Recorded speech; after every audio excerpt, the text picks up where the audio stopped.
Greetings once again. I am Russ Hatfield, along with Kara, my twin soul, who is a higher dimensional member of Ashtar Command and Ambassador of Sirius. This is our latest lesson on astronomy from Omal, channeling through Mark Crocker, and is called Sun Cycles, the Ozone Layer, and the Weather. In what seems like a follow-up to Omal's discussion on the photon cloud, he now updates our planet's passage through after over a year. We also cover the ozone layer and its effects on the weather patterns that are related to a great combination of factors such as solar and spatial causes. Some of the significant events he mentions relates to Atlantis, the Incas, and ancient Rome. You can follow our online transcript at the link below of our homepage, centerforascension.org. Please subscribe if you want at the end of this video to be alerted to future channeling sessions, editorials from Kara and myself, and lessons from the Center for Ascension. And now, sun cycles, the ozone layer, and the weather. Greetings and felicitations. Greetings, Omal. Greetings, Russ. Greetings, Skip. Good evening, Okay, how is everything? Spectacular. And how are you doing, Skip? Great, but I'm getting better. That is good. Okay, let us get down to business and start discussing upcoming events and occurrences, and also past events. We will start in the past and proceed into the present, and then finally, hopefully, into the future. Okay. First of all, let's go over the past 3 weeks and the occurrences that have happened within those last 3 weeks. Let us travel back a little bit further to approximately a year ago, when a similar spate of communiques were released with the various situations going on in other parts of the world, and some also being similar parts of the world. It appears to be a cycle that takes place in early September and goes right through, getting progressively worse until it gets to the point where it becomes necessary to monitor. As we have seen this year, compared to last year, this is far worse. In previous years, it appears to be a continual trend on an upward level of aggressive actions, political unrest, social and economic unrest, and also planetary unrest. The reasons why planetary crust and shifts occur more frequently in the later part of your year is as you approach closer to the sun and the cycle, which during your winter you're actually closer to the sun than you are during the summer. The pull seems to be more intense at this time. The photon cloud certainly has played a part in this, and it seems to me that the increased gravitational effects have been more pronounced recently. This is also part of, if you study closely, you will notice that this plays very much into sunspot cycles. Also, the effect of these earthquakes do have a social and economic nature attached to them, making the struggle even harder. You will notice in manufacturing parts of your world, increase in prices. If you look at various events going on right now in the present, you'll notice that there has been a lot of precipitation activity in North Carolina, first of all from Hurricane Floyd and now from Hurricane or Tropical Storm Irene, has dumped a lot of water on these producing areas, which in turn has an economic effect, which would be Higher prices. that is correct, which in turn puts a burden on the production and the retail side. So you see the problem. Now, moving a little bit into the future, we see as the winter gets more closer in the northern hemisphere, that there will be more concentration on survival as opposed to unrest. For example, this time of year, Chechnya is becoming cool. The nights are definitely getting longer. The temperatures are getting colder. It's a very mountainous terrain.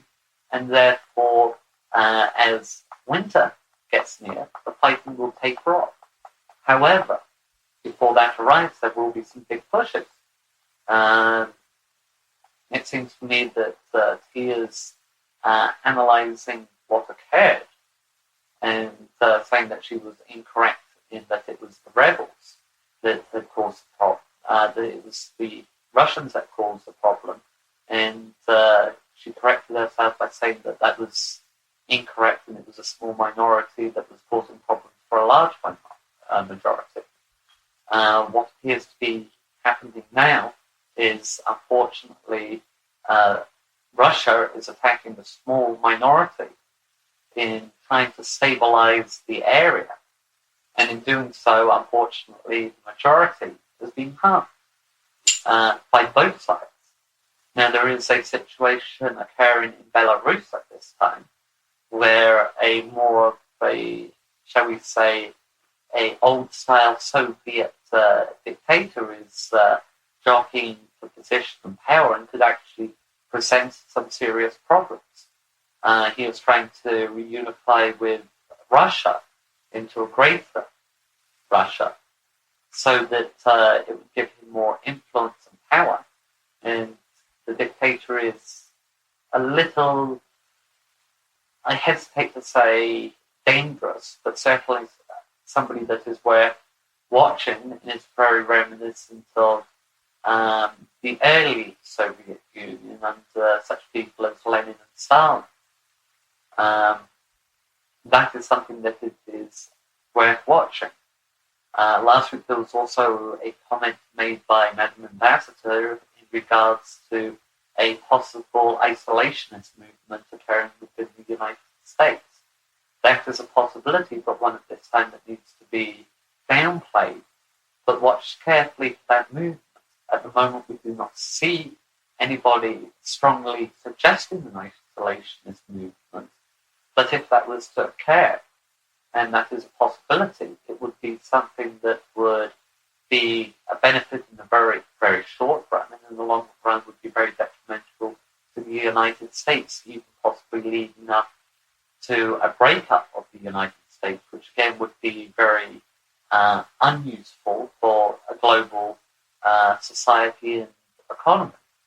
However, we do not see that as a strong potential, just something very minor and worth looking out for, and maybe, if necessary, becoming very vocal in your capacities against this, and not leading a charge, but certainly getting the word out there against a isolationist movement.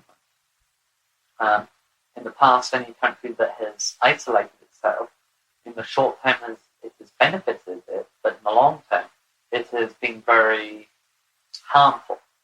To give a few examples, the People's Republic of China is one example. Another example is Japan. And finally, the Soviet Union. The isolationists tend to end up being more backward in the long run. Okay, having covered the past, the present, and the future, let us open up for discussion. Okay, the situation happening in Chechnya. Mm-hmm. How does that differ from the situation that happened between Indonesia and Timor? It differs in the fact that it is a totally different setup. You have an area where a lot of damage has been done by a very small minority of individuals to an external power. I have not seen a small group of individuals attacking Indonesia from East Timor.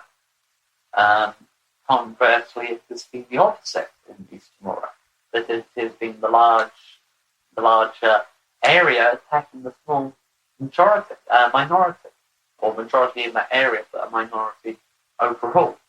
So they are two totally opposites. But prior to that, before this current problem, back when Russia was trying to quell Chechnya's bid for independence, where there weren't anything like, movements into Russia to actually use terrorist actions there. Chechnya was just a smaller power that was, basically a former part of Russia, was still considered a protectorate. And then they wished to be completely independent of all kind of rule from Russia and set out to make, a stance about that. Unfortunately, Chechnya is one of these areas where I hate to use the term backward, but they are certainly not in an ideal position to be able to be independent from an area which is very beneficial for it. It is a short-sightedness that is national pride, which is certainly a good thing to have, but to be aware that for a better and greater area, they certainly should be protected and looked after and trade, not necessarily in commodities, but trade in all sorts of possibilities with someone such as the Soviet Union. Mm. And Timor, of course, is now, I guess, the world's newest nation. And one that is unfortunately not very capable of supporting itself independently from Indonesia. Correct. Which brings me to that point I just brought up. Have the economic power. Yes, that's correct. Going to be propped up by world governments until it can actually get itself on its own feet, which might never happen. Exactly. That's what I was looking at. Now, maybe never. So I'm wondering how much of a wise move it was for, anybody to really rock the boat, especially Indonesia. Its efforts, I think it could have been done a little more diplomatically to maintain Timor's dependence on Indonesia. Well, unfortunately, it is something that when somebody sees the opportunity to be independent, we can be our own country. National pride is something very powerful and has caused many problems in the past. If you look at some of these nations that have had great national pride within themselves, they have normally ended up in deep trouble. If you look at your history, you can see many instances of that, and people do not learn from those historical instances. A lot of people do not even know the history of those. Well, I'm sure it's not restricted to just this planet. No, unfortunately. It seems to be a condition of the third dimensional life form. Unfortunately, I can assume that would be correct. Until we get to that higher dimension where we don't have to, we can understand that all is all. We're still stuck with independence, and I'm me, and you are you. Okay. Skip, let me go pass forward these with you. Do you have any questions? No. I'm just listening. Okay. Now, in the isolationist movement Carr talked about about America and staying out of things, isn't the question more or less, though, even if there was an isolationist movement, that due to the internet and the greater communications available to people, that you can't really maintain an isolationist movement due to the fact that the amount of information coming in from the world would pretty much incense enough people to stifle any movement that might be started. No. It is very easy to cut internet access from outside the world to an area. You saw that very recently, what happens when an important communication center is made inactive. Or Pakistan? No, I'm talking about yesterday's incident. Oh, where Microsoft went down. Now imagine if it was deliberately set up that telephone communications could not get into your country. Would you have an internet external after that? I don't know, isn't it also a satellite system that's set up? Certainly. And satellite transmissions can be very easily blocked. They could jam that. Very easily. That can be jammed. Okay. So therefore, it is something that would be very easy. And if people were being monitored, or major leaders were being monitored, they could be manipulated in a way that they would receive erroneous information that would be altered, as it were. It is very easy to do. Okay. Otherwise, you get co-hallucination. Very easily. It is, the internet on that side is more dangerous than if you were having information coming in through the internet. All you have to do is alter it slightly, and it says your purpose. Changes its whole meaning. Correct. A few choice words here, a few choice words there. And things change, as they pointed out, their meanings totally. Just like, can I make a first example? But certainly. Have you ever been in class when they have what they call a passive whisper? Mm-hmm.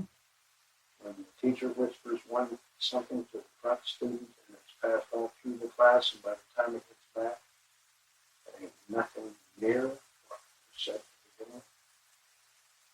I believe a good example would be an incident in the First World War where I believe it was a U.S. Marine force was about to attack Bella Woods.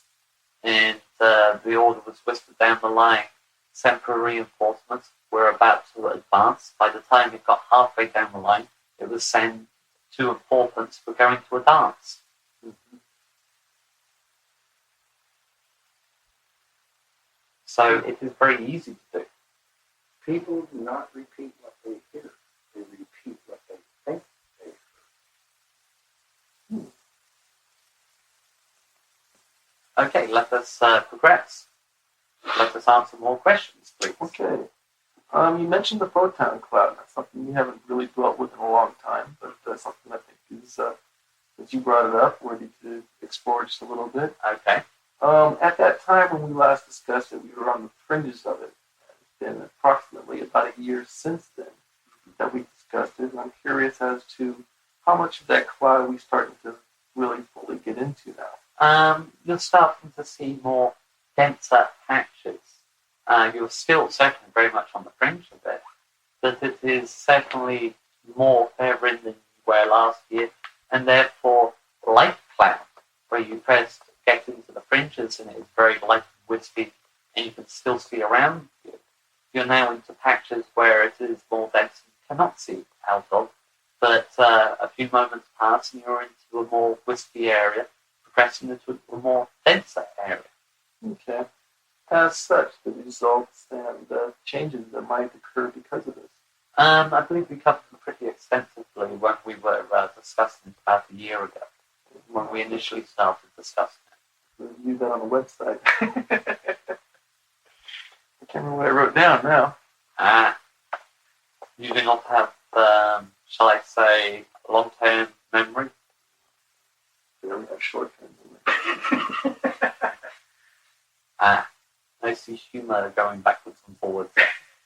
Okay, more questions, please. Yep, if you you got have something some. there on the edge of the seat right there. Yeah, I have one. We have destroyed or punched a hole in our own ionosphere. Mhm.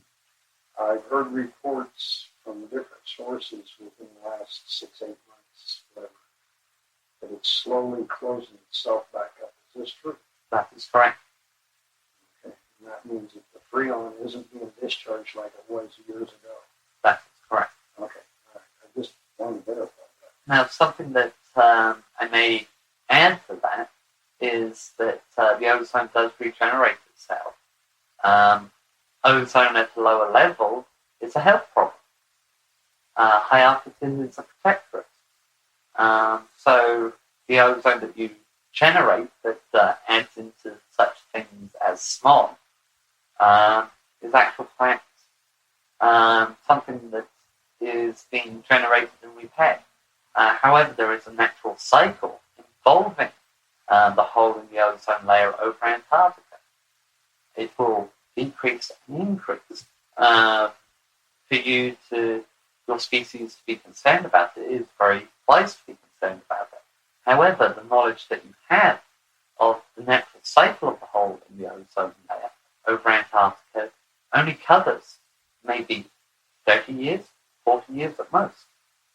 So you really don't know the cycle and the long-term effects that are being attributed to the ozone layer. Now, too much ozone in your atmosphere is, again, a problem. You know what happens if you have too much ozone in your upper atmosphere? Probably replaces the oxygen. After that altitude, that's not a problem. No. You do not go that high. Okay. Start to block solar radiation more. It does the opposite. It traps it. Oh, that's why we're getting the UL or UV rays heavier. Because it is, again, part of the natural cycle.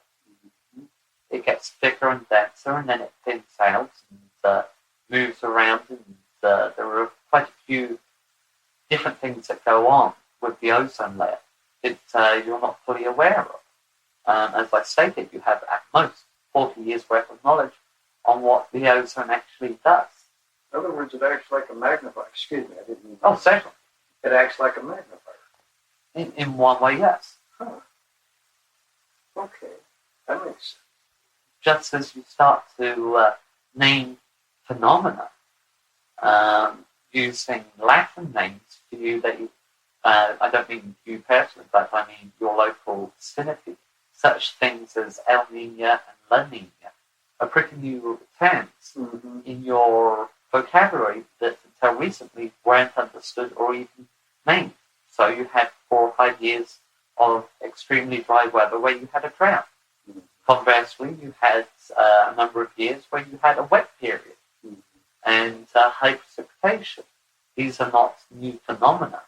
They're just old names being revised to replace phenomena that was, okay, it was a bad winter. It was a good winter. It was a dry winter. It was a wet winter. Now it is what's on as new terminology and something worth studying.